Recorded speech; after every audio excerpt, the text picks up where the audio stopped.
카타곰의 성도들이 방송 예배를 드리는 성도들에게 라는 주제로 주의 말씀을 증거합니다.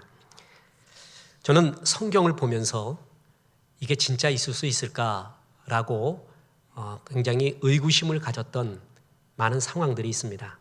그 중에서 너무나 뻔한 사항이지만 예수님 당시 같이 계셨던 12사도, 제자들, 그리고 부활하신 예수님을 만났던 사람들, 그 사람들은 예수님에 대한 마음이 불타오르겠죠. 그때 예수님을 만나서 했던 대화, 예수님의 눈빛, 그의 성품, 그의 나타내신 여러 가지의 이적과 사랑하심, 또 십자가의 죽으심, 그게 평생 잊혀지지 않을 거예요. 그런데 그 예수님을 직접 만나지 않았던 사람들, 그 사람들이 어떻게 그렇게 예수님을 사랑할 수 있을까? 신약성경 27권 중에서요, 마태, 마가, 누가, 요한 이 사복음서는 예수님의 이야기, 만난 이야기가 구체적으로 기록되어 있어요. 사도행전도 그렇고, 그렇지만 나머지는 예수님 후의 이야기, 교회의 이야기, 그 교회를 섬기는 성도들의 이야기가 전부입니다. 어떻게 예수님을 직접 만나지 않았던 사람들이 그렇게 불타오르는 신앙의 마음을 가질 수가 있을까? 저는 솔직히 아직도 그게 의구심입니다. 저는 앉아서는 많은 군데를 가봤는데 아직 성지순례를 가보질 않았습니다. 성지순례 여러 곳이 있지만 두 군데가 항상 마음에 있습니다. 하나는 바울이 갇혔었다고 믿어지는 감옥이고, 또 하나는 로마의 지하 묘지이자 예배처소였던 카타콤입니다. 이 두 군데는 예수를 직접 만나지 않았던 사람, 예수님을 얼굴을 맞대고 눈빛을 마주하고 직접 보지 않았던 사람들의 이야기예요. 근데 어떻게 이런 일이 있을 수가 있을까? 이토록 주님을 사랑할 수가 있을까? 그들의 이야기가 곧 우리의 이야기 아니에요? 우리도 예수를 만나지 못했습니다. 저는 베드로전서에서 참 은혜스러운 구절이 이거예요. 예수를 너희가 보지 못하였으나 사랑하는도다. 이제도 보지 못하나 믿고 말할 수 없는 영광스러운 즐거움으로 기뻐하니. 보지 못했는데 그토록 사랑해요. 우리가 허상을 사랑합니까? 진짜기 때문에 그렇거든요. 지금 카타콤의 믿음의 선배들이나 바울의 이야기는 곧 우리의 이야기가 될 수 있다라는 희망에 예수를 직접 보지 못하고 사랑했던 이들의 사랑, 그 뜨거움이 항상 가슴에 있고, 이것이 가능한가? 이게 의구점이 항상 있곤 했습니다. 돌아보면 지금 카타콤의 성도들과 코로나19 방송 예배를 드리고 있는 우리 성도님들이 비슷한 점이 있습니다. 공통점은요, 둘 다 고난의 상황이라는 것입니다. 그리고 이 고난이 언제 끝날지 모르는 상황 속에 있다는 것. 그리고 예배가 제한당하고 있다. 그죠? 그래서 예배를 위해서 카타콤의 성도들은 지하로 들어간 거고, 우리는 방송으로, 때로는 대면과 방송 병행으로 예배가 자유롭게 못 드려지고 있습니다. 이게 공통점입니다. 그러나 엄연한 다른 점이 존재합니다. 카타콤의 성도들은 핍박 때문에, 박해 때문에 지하로 간 거고, 지금 우리는 재난 상황입니다. 지금은 박해와 핍박이라는 상황이 아닌 재난의 상황. 이것은 큰 다른 점입니다. 그리고 지금도 분명 우리는 어려움이 있습니다. 특히 소상공인, 우리가 이런 이야기할 때 어떤 분이 그러세요. 목사님, 소상공인만 있는 게 아니라 대기업도 있습니다. 맞아요. 대기업도 소상공인도 다 어려워요. 특히 소상공인이 더 어렵죠. 코로나 블루, 코로나 때문에 우울증을 앓고, 또한 나이 든 분들, 노약자분들은 내가 혹시 걸려서 내가 고통당하는 건 되지만 내가 전파의 원인이 되면 어떨까? 이 두려움이, 불안함이 항상 있습니다. 아이들과 방 안에서 지지고 볶고 있고, 온라인 수업 제대로 되는가? 애들 맨날 밥해 먹이고 같이 있는 거 얼마나 힘들겠습니까? 분명히 어려움은 상존합니다. 그러나 카타콤 성도들의 고난과는 비교 불가인 것은 우리가 잘 압니다. 저는 전쟁 세대가 아닙니다. 그런데 전쟁 세대가 아닌 내가 묵상하기로도 책으로도 다른 걸로 간접 경험하기로도 느끼는 것은 전쟁 때 태어났던 사람, 전쟁 때 젊음을 보냈던 사람, 아니 그것을 겪었던 사람의 고난과 지금 우리가 겪고 있는 고난은 물론 우리도 고난이지만 우리는 고개를 숙여야겠구나. 비교할 수 없는 고난이겠구나 라는 것은 항상 고개를 숙입니다. 카타콤 성도들의 고난과 우리와 비슷한 점이 있지만 엄연히 이렇게 다른 점이 있습니다. 그러면서 이런 상상을 해봤습니다. 카타콤 하나님의 믿음의 선배들이 지금 천국에서 우리를 쳐다보고 있어요. 그러면서 야, 그대들 전 세계의 교회들, 한국의 교회들이 고난을 겪고 있구나. 우리도 그런 큰 고난을 겪었거든요. 우리는 지하 동굴에서 예배드렸어요. 우리의 앞뒤 옆에 위에 아래에는 항상 시신들이 있었습니다. 로마의 군대가 언제 쳐들어와서 우리를 잡아갈까 두려움 속에 있었습니다. 우리는 그 가운데 예배를 드렸습니다. 우리 천국에 와 있는데 그런 고난 속에서 방송으로 예배드리고 있는 한국의 성도님, 강남 비전교회 성도님께 이런 권면과 축복의 말을 주고 싶어요 하는 상상을 해보았습니다. 그래서 우리는 3주 동안에 카타콤의 성도들이 방송으로 예배드리는 성도들에게 드리는 권면, 축복의 말을 중심으로 3번에 걸쳐 예배를 드리려고 합니다. 오늘 첫 번째입니다. 주후 64년 7월 19일에 로마에서 대화재 사건이 일어나게 됩니다. 이 화재는 로마 전역에 큰 충격을 줄 만큼 큰 재앙이었습니다.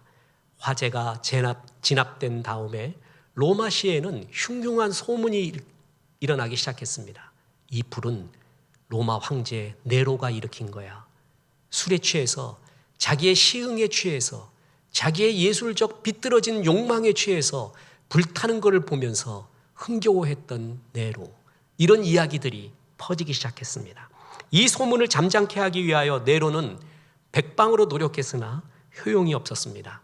이럴 때 악한 정치인은 동서고금을 통해서 항상 하는 게 있습니다. 희생양을 찾습니다. 네로는 그 희생양으로 그리스도인을 지적했습니다. 그리스도인들이 로마에 방화를 했다. 그들을 잡아들여라. 그래서 수많은 그리스도인들이 처형당하고 고문당하고 쫓겨가고 적지 않은 그리스도인들이 로마를 등지면서 소아시아를 비롯한 여러 지역으로 흩어지게 되었습니다. 또한 적지 않은 무리의 그리스도인들이 로마의 지하 묘지였던 카타콤으로 숨어 들어가 그곳에서 예배를 드리기 시작했습니다. 학자들 사이에 이견이 존재하지만 베드로전서는 이때를 전후해서 쓴 서신이라는데 대부분 일치합니다. 베드로전서 4장 12에서 13절에는 이 성경이 나오게 된 배경을 말하죠. 사랑하는 자들아, 너희를 연단하려고 오는 불시험을 이상한 일 당하는 것 같이 이상히 여기지 말고 오히려 너희가 그리스도의 고난에 참여하는 것으로 즐거워하라. 이는 그의 영광을 나타내실 때 너희로 즐거워하고 기뻐하게 하려 함이라. 핍박이 일어났어요. 박해가 일어났어요. 이제 신실한 그리스도인 초대교인들은 로마의 박해를 피해 신실한 예배를 드리기 위하여 로마의 지하 동굴, 지하 묘소로 들어가기 시작했습니다. 지금 그들은 천국에서 우리를 보고 있습니다. 그러면서 고난당하고 있는, 방송으로 예배드리고 있는 우리 성도들에게 아마 이러한 권면과 축복의 말을 해주지 않을까. 그때 카타콤에서 예배하고 있는 성도들이 베드로 사도로부터 편지를 받습니다. 용기를 얻습니다. 그 똑같은 말을 우리에게 전해주지 않을까 싶습니다. 그들의 첫 번째 격려와 축복의 말이 뭐겠습니까? 그럼에도 불구하고 신령과 진정으로 예배하라는 권면입니다. 오늘 베드로전서 1장 1절 2절에 보면 편지 서두에서 이 편지의 1차 독자, 수신자가 누구인지 나옵니다. 보십시오. 예수 그리스도의 사도 베드로는 본도, 갈라디아, 갑바도기아, 아시아와 비두니아에 흩어진 나그네, 곧 하나님 아버지의 미리 하심을 따라 성령이 거룩해 하심으로 순종함과 예수 그리스도의 핏부림을 얻기 위하여 택하심을 받은 자들에게 편지하노니 은혜와 평강이 너희에게 더욱 많을지어다. 누구에게 편지한다고요? 본도, 갈라디아, 갑바도기아, 아시아와 비두니아로 흩어진 나그네. 왜 흩어졌습니까? 로마의 핍박, 박해로 말미암아 신령과 진정으로 예배드리기 위하여 그들은 흩어졌습니다. 자신의 지위와 재산과 신분 등을 전부 놓아버리고 여러 지역으로 흩어지고 많은 그리스도인들은 로마의 지하 묘지인 카타콤으로 들어갔습니다. 다시 말씀드립니다. 왜요? 신령과 진정으로 예배하기 위해서입니다. 로마의 카타콤 지하 무덤은 700km에 가까운 구불구불한 굴무덤이고 현재 35개 발견이 됐고, 카타콤은 로마뿐만이 아니라 로마 제국 곳곳에 산재해 있었습니다. 초대 그리스도인들은 그곳에서 예배를 드렸습니다. 전체 기독교의 교회사를 볼 때 가장 영광스럽고 빛나고 가슴 뜨거운 장면, 그 영광스러웠던 교회가 어느 교회냐? 초대교회 카타콤에서 예배드린 교회. 모든 교회학자들이 공통적으로 말하고 있습니다. 그때가 진짜였다. 저는 지금 그리스도인 가운데 카타콤에 대한 이야기들, 예화들 수많이 돌아다니고 있습니다. 진짜를 아는 게 중요하거든요. 거기에 보면 헐리우드 같은 이야기, 너무 멋있지만 진짜일까 하는 이야기, 조금 무미하고 건조하지만 진짜가 감동이 돼요. 항상 사람 변화시키는 건 진실입니다. 그래서 카타콤에 대한 진짜 이야기가 뭘까? 기독교 문서에 거의 없어요. 일반 문서에도 거의 없습니다. 참 많이 뒤져봤습니다. 근데 굉장히 드물어요, 자료가. 그나마 그 자료를 찾을 수 있는 것이 뭐냐면 건축과 미술사의 논문들이에요. 기독교 초기의 미술의 시작은 카타콤 벽화로부터 시작이 됩니다. 그래서 미술사 전공하는 세속 미술사 학자들이 카타콤의 미술에 대한 소개를 하고 카타콤 이야기를 쓴 논문들을 많이 보고요. 그리고 건축할 때도 교회 건축이나 뭐 건축하는 사람들이 초대교회 건축, 초대교회의 교회는 이렇다. 그런 이야기들. 그 외에 인문학자들이 쓴 것도 별로 없습니다. 근거가 굉장히 없어요. 각주를 달 게 별로 없다는 것이죠. 그런 가운데 우리는 카타콤에 대한 이야기가 많이 들려와요. 어디까지가 사실일까? 이런 고민을 사실 많이 했습니다. 그런 가운데도 분명한 것, 무미하게 말하고 카타콤에 대해 부정적이고 회의적으로 말하는 일반 학자들이 공통적으로 말하는 것도 있다는 것이죠. 분명히 거기서 예배드렸다는 것, 그건 분명합니다. 햇볕이 부족합니다. 그곳에 산 사람들은 키가 작았습니다. 평균 수명도 되게 짧았습니다. 그런데 카타콤에서만 있었느냐? 그건 모르겠습니다. 그렇게만 있어서는 못 산대요, 사람이.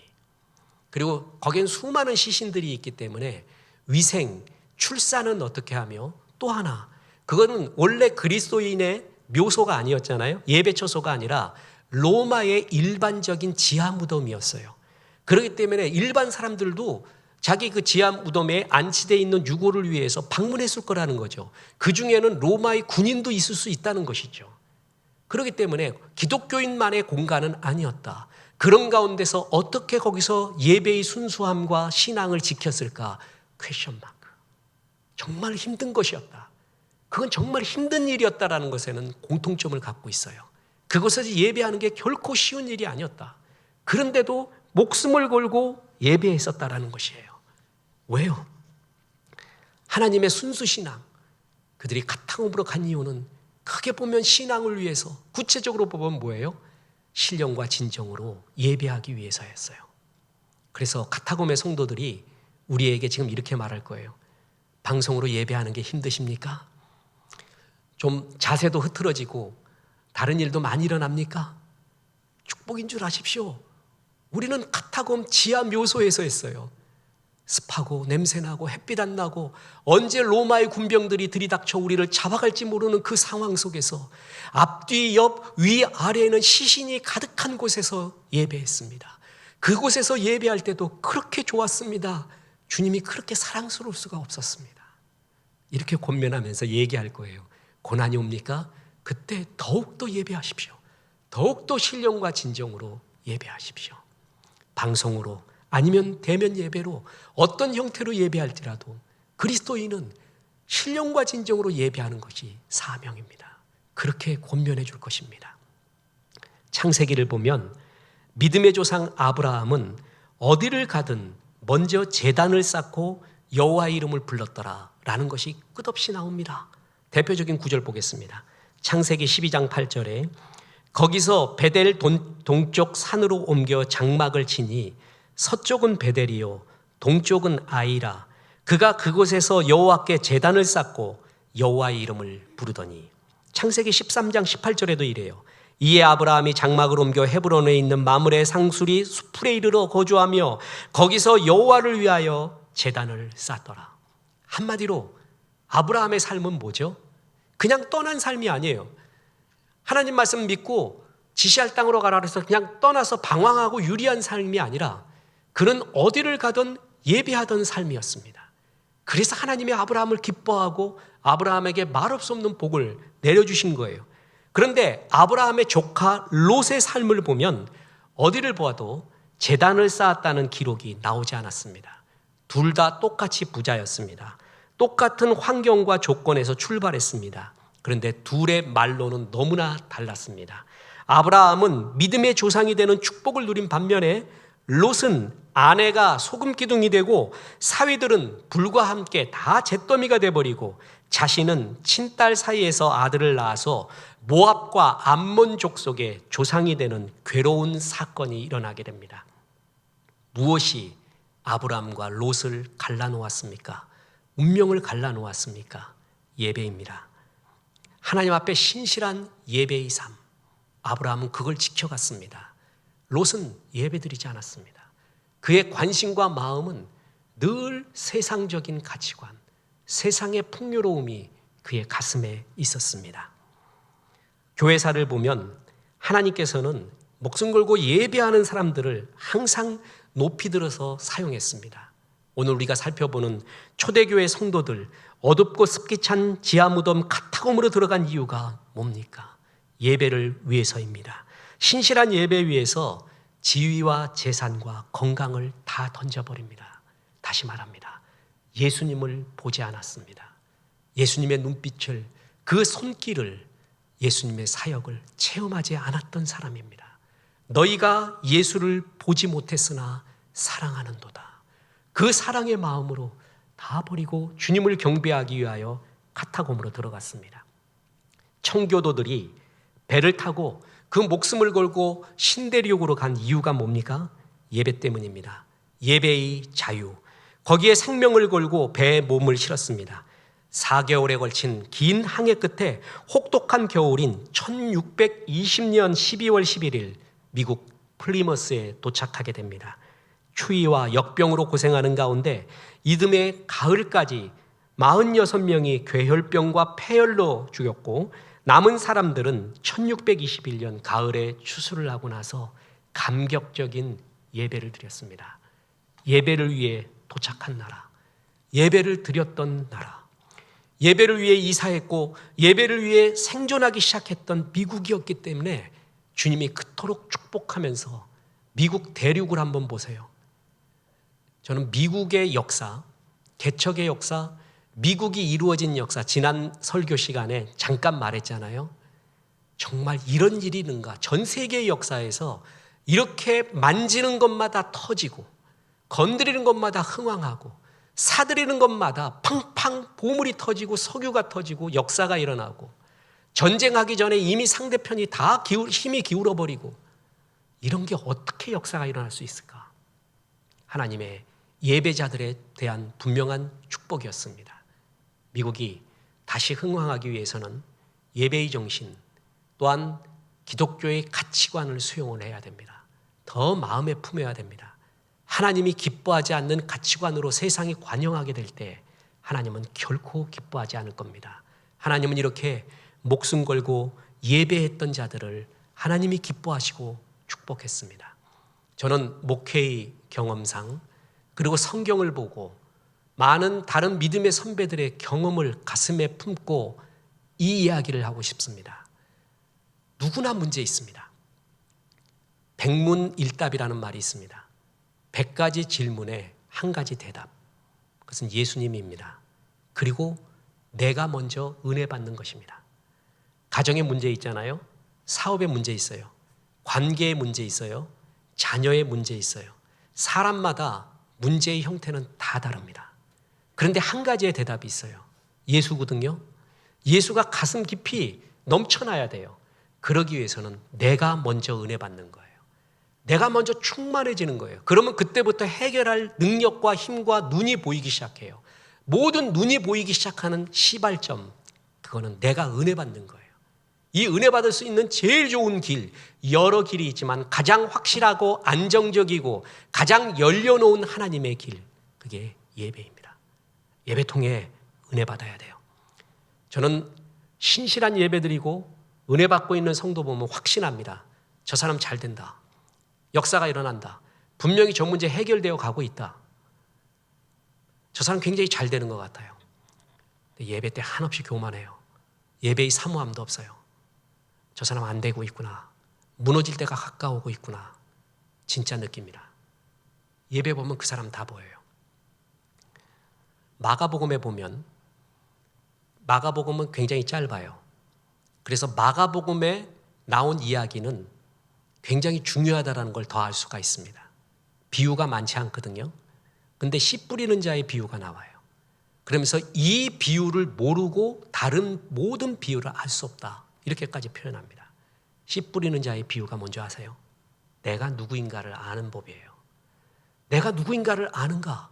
어떻게 아는가? 하나님은 씨를 뿌려보면 안 돼요.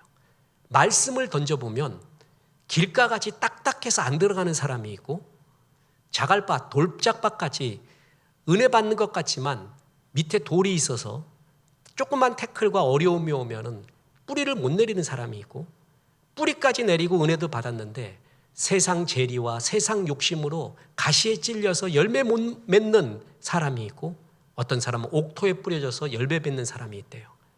나를 알기 위한 것이 인문학이고 아직도 못 찾고 있거든요. 인문학은 성경은 나를 아는 방법을 씨 뿌리는 비유를 통해서 말해줘요. 말씀 던져보면 알아요. 더 쉽게 이야기할까요? 예배 드려보면 알아요. 저 사람이 예배하는 자세를 보면 저 사람이 누군가가 느껴져요. 앞으로 어떻게 될까가 느껴져요. 아브라함은 어딜 가나 제단을 쌓는 인생, 예배 인생을 살았습니다. 신령과 진정으로 예배했습니다. 카타곰의 믿음의 선배들이 그리고 일제시대 때 그 신사참배의 서슬퍼렀던 때에도 6.25 때에도 예배는 그친 적이 없습니다. 오늘도 북한에서 총칼을 앞세우는 그 폭력 앞에서도 지하의 성도들이 지하에 모여서 방송으로 예배드리고 있습니다. 예배는 세계의 역사 가운데, 교회의 역사 가운데 그쳐진 적이 없습니다. 하나님은 예배하는 자를 찾는다고 했습니다. 오늘 우리는 방송으로 예배드리고 있습니다. 방송으로 예배드리던 현장으로 예배드리던 그 어떤 형태의 예배라도 어떤 곳에서의 예배라도 신령과 진정으로 드리십시오. 우리는 지하 시체 썩는 곳에서 두려움 속에서도 예배드렸습니다. 한국의 방송으로 예배드리고 있는 성도 여러분 힘내십시오. 그 예배가 얼마나 소중한지 우리 천국에서 끝없는 찬양의 예배를 드리고 있는데 지금도 예배하고 있는 교회를 마음껏 축복하고 싶습니다. 그 어떤 상황에도 신령과 진정으로 예배하십시오. 그것이 제일 먼저 던져주는 권면이요 베드로 사도의 또한 권면이기도 합니다. 카타곰에 있었던 성도님, 지금 천국에서 찬양 예배 드리고 있는 그 성도님이 방송 예배를 드리고 있는 우리 성도들에게 또 하나의 권면과 축복을 줍니다. 그것은 산 소망이 가득하라는 축복입니다.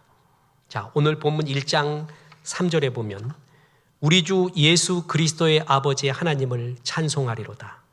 그의 많으신 긍휼대로 예수 그리스도를 죽은 자 가운데서 부활하게 하심으로 말미암아 우리를 거듭나게 하사 산 소망이 있게 하시며, 카타콤에서 예배하면서 바라보고 묵상했던 것, 그것은 바로 하나님이 주신, 부활하신 주님이 주신 산 소망이었습니다. 산 소망과 반대가 뭐죠? 죽은 소망입니다. 소망이 죽으면 인생을 살 이유가 없어집니다. 마귀는 우리를 망하게 하는 존재요, 우리를 무기력하게 하려는 존재인데, 마귀가 우리를 무기력하게 만드는 여러 방법이 있는데 그 중에 하나가 소망을 갖고 장난하는 거예요. 소망을 없애버려요. 또 하나, 죽은 소망을 줘요. 이래서 성도를 무기력하게 만듭니다. 소망이 없잖아요. 그러면 단테는 지옥을 묘사하면서 지옥 입구에 있는 간판 글귀를 이렇게 말합니다. 일체의 소망을 버려라. 현실을 살지만도 지옥 같은 삶을 사는 사람의 특징, 소망, 희망, 비전이 없습니다. 이 사람은 지옥 같은 삶을 사는 거예요. 그래서 마귀는 소망을 없애버려서 지옥 같은 삶을 살게 하고, 이보다 더 지옥 같은 삶이 있습니다. 죽은 소망, 썩어질 소망을 던져준다는 것이죠. 평생 내 마음과 열정과 생각을 사로잡게 하는 죽은 소망, 썩어질 소망, 의미 없는 소망, 안개 같은 소망, 바람 같은 소망을 던져줘서 평생 가장 고귀한 마음을, 고귀한 열정을, 고귀한 젊음을, 고귀한 장년을, 중년을 전부 하나님께 드리며 살아야 되는데 그 죽을 소망을 좁게 만드는 마귀의 술책. 산 소망의 반대가 죽은 소망이에요. 썩어질 소망이에요. 의미 없는 소망이에요. 이 소망 던져주며 거기에 집중하게 만듭니다. 근데 카타콤에서 우리의 신앙의 선배들이 바라본 것, 내 속에 있었던 죽은 소망의 정체가 뭘까? 여기 와 보니까 그 죽은 소망을 바라볼 필요도 없어요. 우리의 소망은 대개 어디서 나오냐면 지위, 그리고 나의 가지고 있는 소유, 명성, 이런 거에서 나오잖아요. 거기는 아무것도 없어요. 그거 다 버리고 왔어요. 하나 남았어요. 산 소망 하나 남는 거예요. 바로 이거였구나. 이게 정말 제일 소중한 거였지. 썩을 소망 다 버리고 하나님의 산 소망만 바라보고 있었던 이 순간, 고난이 바로 그거를 가르쳐 줍니다. 저는 이 카타콤 연구를 하면서요, 가장 은혜 받았던 게 세 가지가 있어요. 첫째가 뭐냐면요, 카타콤의 지도자를 모르겠어요. 다시 말합니다. 전 세계의 교회사를 통해 우리가 돌아가야 될 곳, 가장 본이 될 것, 그건 카타콤이에요. 초대교회의 카타콤 교회거든요. 거기에 지도자가 누구냐고요. 섬김이가 누구냐고요. 기록이 없습니다. 저는 이게 하나님의 섭리라고 봅니다. 그게 카타콤이었어요. 그 이름이 누구냐, 어떤 사람이 지도자였느냐, 본받고 싶다, 그 지도자를 따라하자, 수없이 이렇게 지금 얘기할 거 아니에요. 만약에 지도자가 드러났으면 하나님이 그 지도자를 하나도 안 드러나요. 누구였는지도 몰라요. 저는 이게 진짜 산소망이 아닌가, 이런 생각을 해봤습니다. 죽은 소망을 가진 자, 썩어질 소망을 가진 자들의 특징이 뭔지 아십니까? 하나님의 영광보다는 자기의 이름을 내기 위하여 온 마음과 생각을 집중합니다. 그게 바벨탑 사건이었어요. 하나님을 거역한 인간들의 대표적인 거역 사건이 바벨탑이었는데, 그 바벨탑을 만들게 된 동기를 창세기 11장 4절에서는 이렇게 말합니다. 또 말하되 자, 성읍과 탑을 건설하여 그 탑 꼭대기에 하늘에 닿게 하여 우리의 이름을 내고 온 지면에 흩어짐을 면하자 하였더니 우리의 이름을 내고. 이게 바벨탑 사건의 이유였거든요. 내 이름 내고 싶어요. 그게 그렇게 소망이에요. 그렇게 유명해지고 싶나 봐요. 이생의 자랑이에요. 이게 잘못하면 죽은 소망이 됩니다. 물론 하나님은 어떤 사람의 이름을 일부러 높여주는 경우가 있습니다. 우리가 사역을 할 때도 미답지론과 고지론이 있잖아요. 미답지론은 계속 말씀하지만 이름 없고 빛도 없는 곳에 섬기는 사람이에요. 고지론은 삶에, 사회에 중요한 고지를 점령하여 선한 영향력을 많이 미치는 거예요. 고지론의 대표적인 사람이 요셉이에요, 느헤미야예요, 에스라예요, 에스더예요. 그죠? 고지를 점령하게 해요. 그래서 선한 영향력을 많이 미치게 해요. 이것도 하나님의 일 중에 하나죠. 그렇게 해서 사람의 이름을 높일 경우가 있어요. 그런데 그건 하나님이 높여주는 거고, 하나님이 높여주지 않음에도 불구하고 오직 내 이름을 내기 위하여 이 생의 자랑에 온 마음과 생각이 집중되어 있는 그 초라함. 다른 목사님들은 그러지 않을 거예요. 저는 그게 있나 봐요. 뭔가 좀, 저 한 목사는 말씀이 굉장히 쿨해. 굉장히 신선하고 남이 모르는 걸 잘 말해. 그런 얘기 듣고 싶나 봐요. 그런 명성이 나고 싶은가 봐요. 저 사람 굉장히 능력이 있어. 저 사람은 무슨 특별한 뭔가 재주가 있어. 그런 얘기를 듣고 싶나 봐요. 언제쯤 이런 거 없어지고 정말 진짜 주님을 사랑하는 카타곰의 마음이 될까요? 그런 생각하면 정말 부끄럽습니다. 마태복음 10장에 보면 12제자가 나와요. 그들의 이름을 전부 기록합니다. 근데 누가복음 10장에 보면 70인의 제자가 나오는데 이름이 기록되어 있지 않습니다. 그들을 전도단으로 파송하죠. 그들이 가서 복음 전하고 와요. 귀신이 쫓아지고 능력이 행해지고 너무 좋았어요.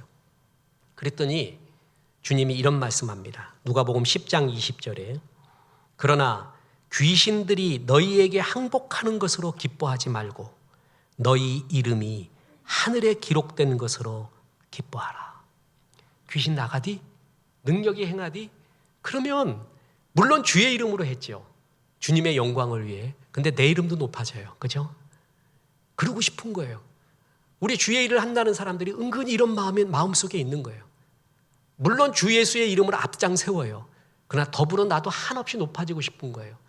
내가 주 예수의 이름으로 귀신 쫓아내고 능력이 행해지고 역사가 일어났습니다. 나에게 오십시오.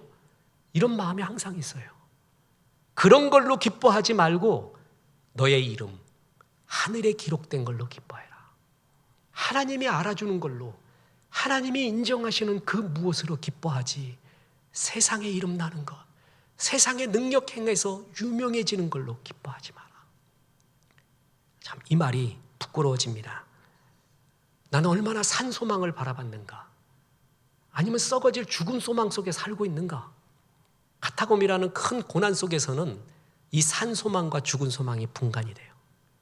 사실 죽은 소망은 다 놓고 온 거예요.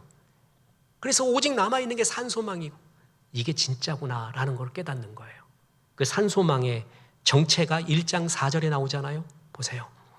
썩지 않고 더럽지 않고 쇠하지 아니하는 유업을 있게 하시나니 곧 너희를 위하여 하늘에 간직하신 것이라.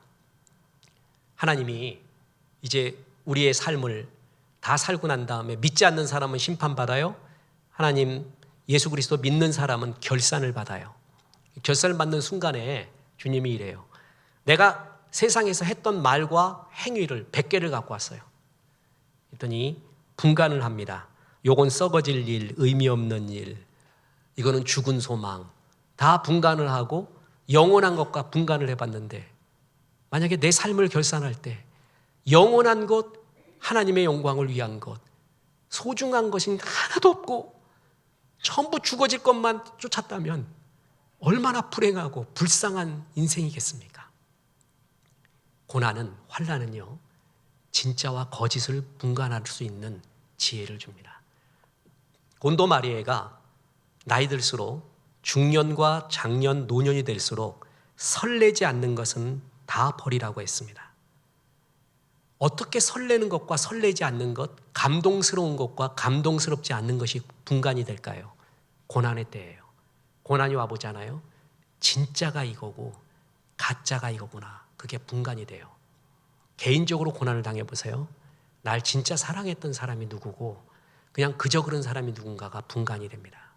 고난은 이거를 진짜를 분간하는 힘을 우리에게 지혜를 줍니다. 카타곰에서 진짜 성도들이 바라봤던 게 뭐예요? 산소망. 우리는 지위도 돈도 그야말로 집도 없다. 우리가 세상에 소망 둘 곳은 아무것도 없다. 그러나 우리에게 진짜가 있거든.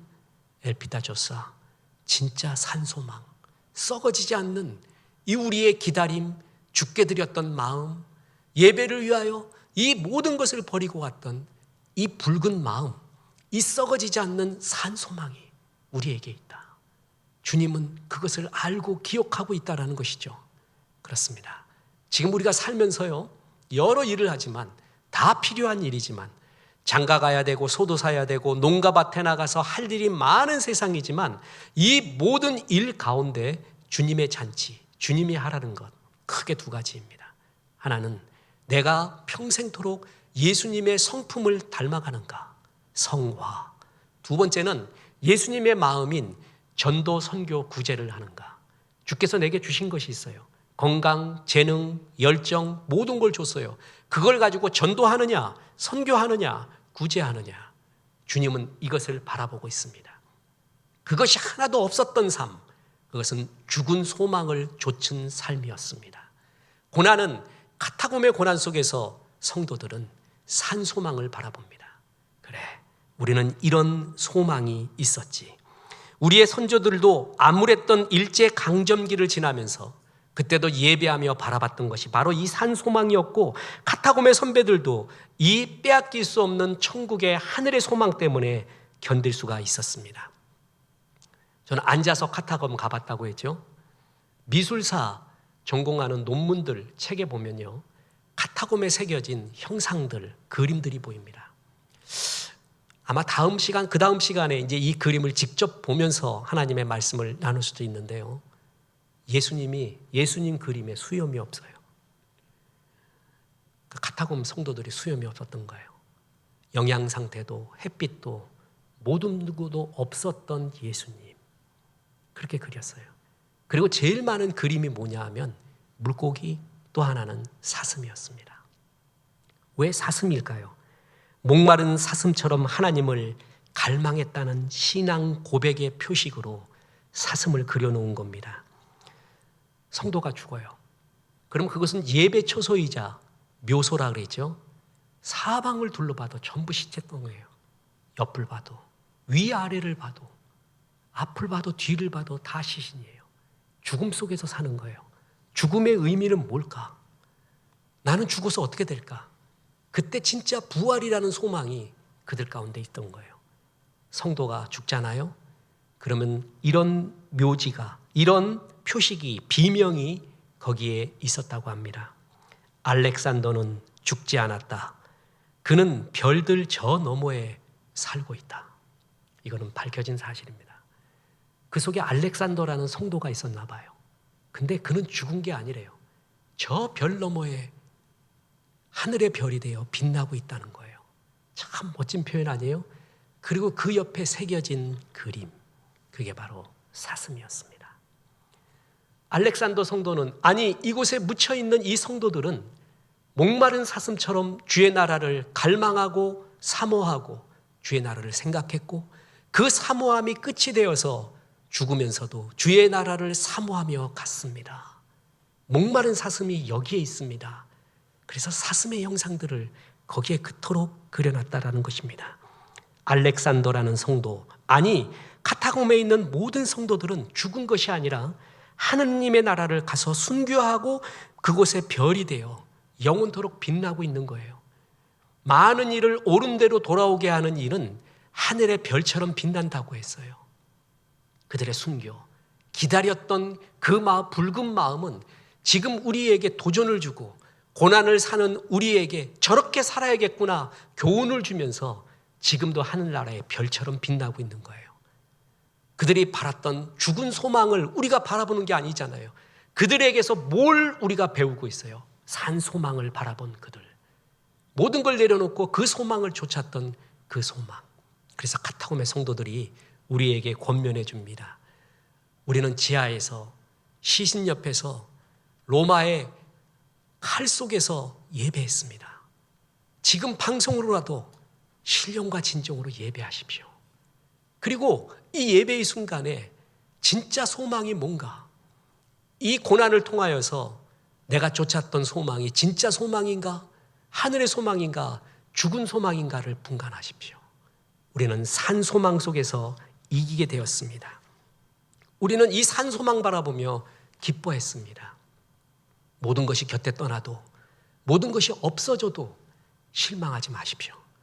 내가 산 소망, 주의 소망, 부활의 소망, 하나님을 닮아가는 이 소망 속에 살았다면 그것이 영원히 별처럼 빛날 것입니다. 아마 베드로 사도를 통해 카타곰의 성도들에게 이 권면을 줬고 이 말씀을 체험한 카타곰의 성도들이 천국에서 방송 예배 드리고 있는 우리들에게 똑같은 권면과 축복을 주지 않을까요?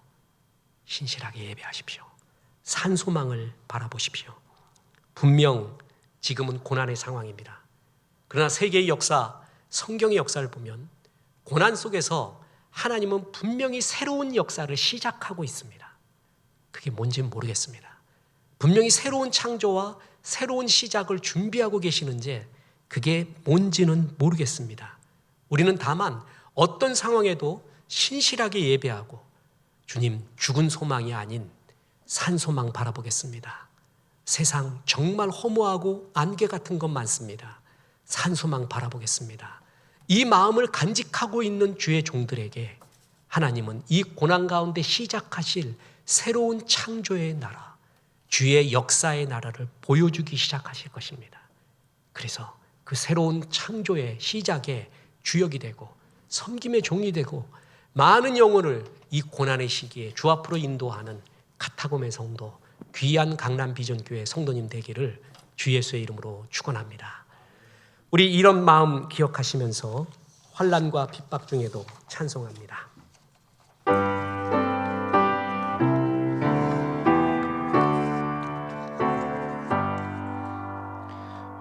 환난과 핍박 중에도 성도는 신앙 지켜내. 이 신앙 생각할 때에 기쁨이 충만하도다.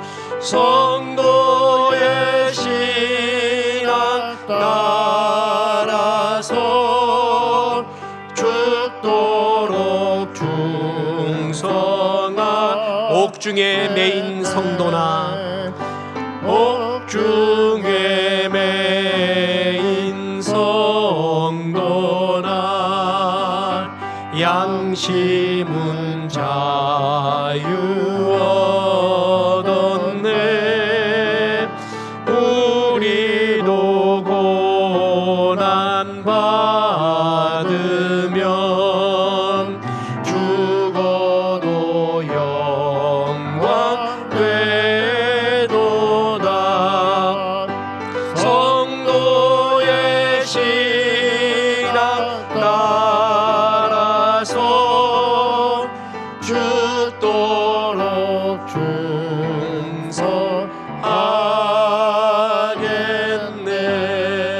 충성하겠네. 이제는 우리 구주 예수 그리스도의 은혜와 하나님의 크신 사랑과 성령님 고난 가운데도 신령과 진정으로 예배하라 말씀하심이 이 말씀에 아멘 하며 주 앞에 신실하게 예배하기로 기도한 성도들에게 함께 하셔서 이제부터 끝날까지 크신 영광 받으시옵기를 우리 구주 예수 그리스도 이름으로 축원하옵나이다. 아멘.